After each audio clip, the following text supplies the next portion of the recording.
Hello नमस्कार, आप लोग का पानी एग्जाम में स्वागत है। यहाँ पर देखेंगे एग्जाम एनालिसिस में 4 फरवरी के मोस्ट इम्पॉर्टेंट क्वेश्चन को फटाफट जुड़िए और फेज 4 के नोटिफिकेशन आ गए, उसको जाके आप ज़रूर चेक कर लीजिएगा। ठीक है, वहाँ पे उसके ऑफिशियल वेबसाइट पे जाके चेक कर लीजिएगा, वहाँ पे सारी चीज़ें। अभी देखिए, आपको केवल नोटिस आया है कि आपका एग्ज़ाम कब से कब होगा। अभी सिटी आपका नहीं दिखाया जा रहा है कि कहाँ कहाँ पे किसका पेपर है, कौन सी सिटी में किसका पेपर है या किसका है, इसमें किसका नहीं है। ये सब चीज़ें नहीं, केवल इतना आया है कि आपका फेज 4 कब से शुरू हो जाएगा। ओके, शुरू करेंगे अपनी वीडियो को और देखेंगे मोस्ट इम्पॉर्टेंट क्वेश्चन को। क्वेश्चन पहला है कूली और अनटेजेबल। यहाँ पे अनटेजेबल बुक के बारे में कहा जा रहा है, तो एक किसने लिखा है? मुल्क राज के द्वारा लिखा गया है, मुल्क राज अरविंद के द्वारा। 2017 के एक्सेल में कुल कितनी सीट होती थी? कितनी होती थी? 255। याद रखिएगा, 255। MPEG का फुल फॉर्म क्या है? मूविंग पिक्चर एक्सपर्ट्स ग्रुप, इसका फुल फॉर्म हो जाएगा। नेक्स्ट क्वेश्चन है, खिलाफत आंदोलन किसने शुरू किया था? किसने किया था?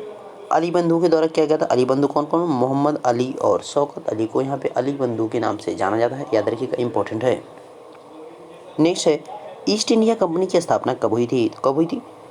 1600 ईस्वी में ईस्ट इंडिया कंपनी 31 दिसंबर 1600 ईस्वी को इसकी स्थापना हुई थी। 31 दिसंबर 1600 ईस्वी को इसकी स्थापना हुई थी, याद रखिएगा। और भारत आने वाला पहला अंग्रेज कौन सा था? कैप्टन हॉकिंस था, याद रखिए। कैप्टन हॉकिंस जो है भारत आने वाला प्रथम अंग्रेज था। किसके शासनकाल में आया था? जहांगीर के शासनकाल में। कब आया था? 1608 में आया था। किसके शासनकाल में? जहांगीर, याद रखिएगा। नेक्स्ट है, पहली पंचवर्षीय योजना में सर्वाधिक प्राथमिकता किसे दिया गया था? किसे दिया गया था? कृषि को दिया गया था। प्रथम पंचवर्षीय योजना जो है किस पर आधारित थी? हैराल्ड एंड डोमोर मॉडल पर, याद रखिएगा, हैराल्ड एंड डोमोर मॉडल पे। दूसरी वाली जो है महालनोबिस, यानी प्रथम पंचवर्षीय योजना हैराल्ड डोमोर मॉडल पे। सेकेंड वाली जो थी महालनोबिस मॉडल पर आधारित थी, याद रखिएगा। नेक्स्ट है, अजंता की गुफाओं की चित्रकारी किससे संबंधित? किसे? बौद्ध चित्रकला से संबंधित है, याद रखिएगा। कहीं कि आपको बौद्ध और जैन दोनों मिल सकता है, तो ऑप्शन के अनुसार देखना पड़ेगा, लेकिन उसमें जो मैक्सिमम है यानी 95% से 90% के आसपास किसके? बौद्ध धर्म की यहाँ पे चित्रकारी की गई है। नेक्स्ट है, उत्तर प्रदेश, राजस्थान, बिहार, असम तथा नागालैंड को क्षेत्रफल के घटते क्रम में सजाएं। तो यहाँ पे अगर देखा जाए तो क्षेत्रफल के आधार पर सबसे बड़ा कौन है? राजस्थान हो जाएगा। दूसरे नंबर पे यहाँ पे जितने राज्य उनमें देखा जाए तो उत्तर प्रदेश हो जाएगा। तीसरे बात की जाए तो बिहार हो जाएगा, और चौथे पे असम, और पाँचवें पे आपका नागालैंड, याद रखिएगा। ओके, विश्व बांस दिवस कब मनाया? बांस दिवस की यानी बम्बू डे की बात की जा रही है, कब मनाया जाता है? 18 सितंबर को यहाँ पे बम्बू डे मनाया जाता है, याद रखिए। 18 सितंबर को, यानी विश्व बांस दिवस कब मनाया जाता है?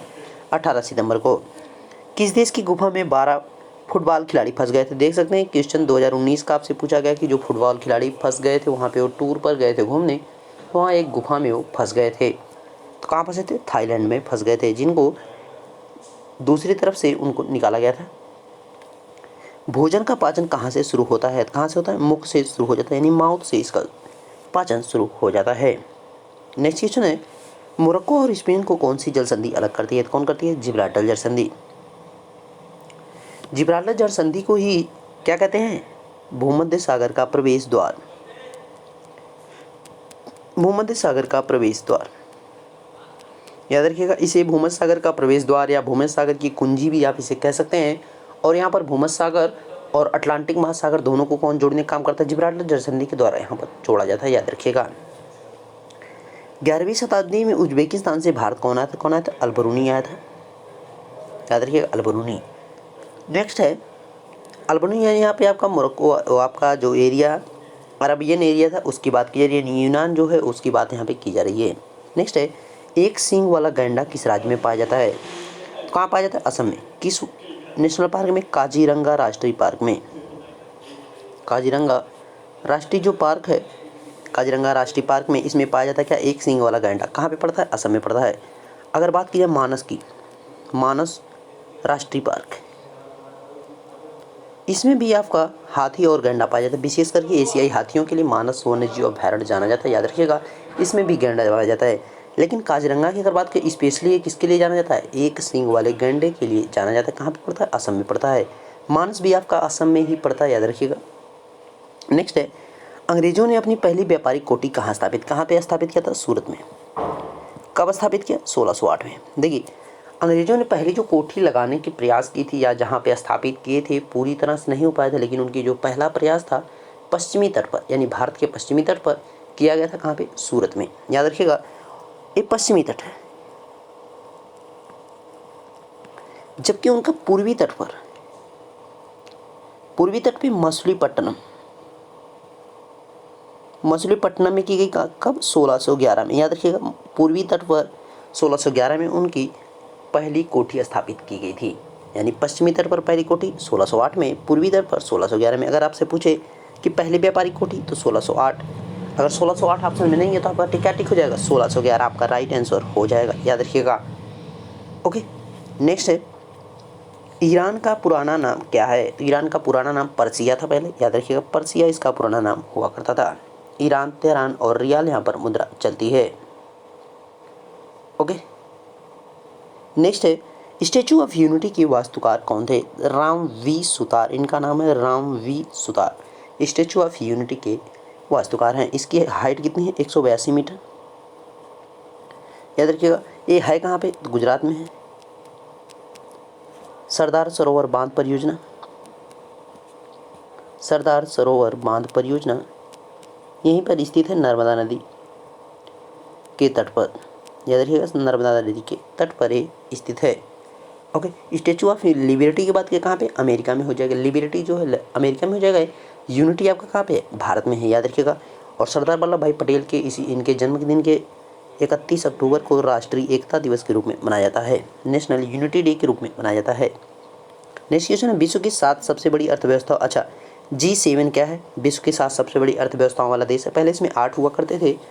रसिया ने क्रीमिया को अगर नहीं हथियाया होता तो उसको जो इसमें रखा गया था। पहले G8 हुआ करता था, लेकिन यहाँ पे 2011 के बाद उसको क्या कर दिया गया? हटा दिया गया। कंप्यूटर मेमोरी की सबसे बड़ी इकाई कौन सी है? तो यहाँ पे PB है, यहाँ पे जो आपका दे रखा है, पेंटाबाइट आपका हो जाएगा। इससे बड़ी एक होती, लेकिन वो ऑप्शन में यहाँ पे नहीं था। इधर देखिए, आपको दिख रहा है कि डाटा मेजरमेंट एंड साइज आपको दिख रहा है। तो ये आपका पहला बिट है। बिट होता कितना है? वो होता है एक सिंगल होता है, 1 और 0 आपका हो सकता है। ओके, बाइट की अगर बात की जाए तो किसके? 8 बाइट्स के बराबर हो जाता है। यहाँ पे जो बाइट्स है आपका 8 बाइट्स बराबर हो जाएगा। किलोबाइट यानी KB की बात की जाए तो 1024 बाइट्स के बराबर हो जाएगा। मेगाबाइट यानी MB की बात करेंगे तो 1024 KB के बराबर हो जाएगा। कितना? अच्छा, किलोबाइट है, यहाँ पे KB है। 1 MB जो है किसके? 1024 KB के बराबर हो जाएगा। 1 GB की अगर बात करें कितना? 1024 मेगाबाइट यानी MB के बराबर हो जाएगा। टेराबाइट TB 1024 गीगाबाइट हो जाएगा। याद रखिएगा, GB गीगाबाइट। यहाँ पे पेटाबाइट आपका है, पेटाबाइट होता है, सॉरी, यहाँ पे पेंटाबाइट नहीं, पेटाबाइट आपका PB है। तो 1024 टेराबाइट। देखिए यहाँ इसने PB तक ही दे रखा था ऑप्शन में। अगर वहाँ पे EB होता यानी एक्साबाइट अगर होता तब आपका क्या होता है? एक्साबाइट हो जाता, क्योंकि जो सबसे बड़ी यूनिट मेमोरी की कौन सी? एक्साबाइट होती है, जिसमें 1024 पेटाबाइट्स आपके पाए जाते हैं। याद रखिएगा, सबसे बड़ी कौन है? एक्साबाइट होती है। ओके, नेक्स्ट देखिए, स्वर्णिम चतुर्भुज योजना किस शहर को नहीं जोड़ती है? तो किस शहर को? भोपाल को। याद रखिएगा, 4 शहरों को जोड़ने का काम है यहाँ पे। पहला आपका यहाँ पे कौन है? दिल्ली है। ओके, यहाँ पे आपका मुंबई, इधर आपका चेन्नई और यहाँ पे आपका कोलकाता। यानी 4 प्रमुख शहर, दिल्ली, मुंबई और चेन्नई, कोलकाता, इन चारों को जोड़ने की जो योजना है उसको स्वर्णिम चतुर्भुज योजना कहा जाता है, क्योंकि चतुर्भुज यहाँ पे शेप बन रहा है। नेक्स्ट देखिए, स्टेट बैंक ऑफ इंडिया की स्थापना कब हुई थी? 1 जुलाई 1955 को स्टेट बैंक ऑफ इंडिया की स्थापना की गई थी। कांग्रेस द्वारा 26 जनवरी 1930 को क्या मनाया गया था? स्वतंत्रता दिवस के रूप में मनाया गया था। याद रखिएगा, स्वतंत्रता दिवस के रूप में मनाया गया था। स्वाधीनता दिवस भी वो बोल सकता है। नेक्स्ट है, मुस्लिम लीग की स्थापना कहाँ हुई थी? ढाका में। 1906 में सलीमुल्लाह खां व आगा खां के द्वारा की गई थी। सलीमुल्लाह खां व आगा खां के द्वारा की गई थी। कब? 1906 में बांग्लादेश यानी ढाका में की गई थी। शुक्र, मंगल, बृहस्पति और चेरॉन में अलग कौन सा है? कौन है? चेरॉन यहाँ पे हो जाएगा। चेरॉन क्योंकि एक उपग्रह है, यहाँ पे ये आपका प्लूटो ये जो उपग्रहों की श्रेणी से भी बाहर आता है, याद रखिएगा, क्षुद्र ग्रहों में आ जाता है। ओके, क्षुद्र ग्रहों में आ जाता है,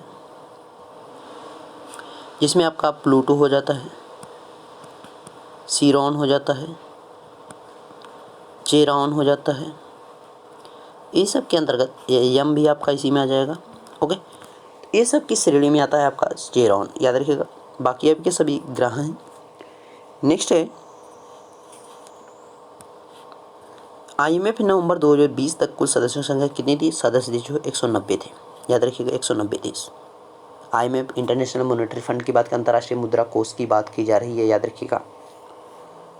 survival of the fittest theory किसने लिखी है? किसने लिखी है? चार्ल्स डार्विन के द्वारा लिखा गया है। Survival of the fittest theory किसने लिखी है? चार्ल्स डार्विन ने। ओके, मोस्ट इम्पोर्टेंट जॉब के क्वेश्चन सभी कंप्लीट हो गए। वीडियो अच्छा लगा तो लाइक जरूर कीजिएगा, चैनल पर नए हो चैनल को जरूर सब्सक्राइब कीजिए, बेल आइकन को, ताकि आपके पास लेटेस्ट वीडियो पहुंच सके। मिलेंगे नेक्स्ट वीडियो में, तब तक देखते रहिए फानी विदास सर। Thank you.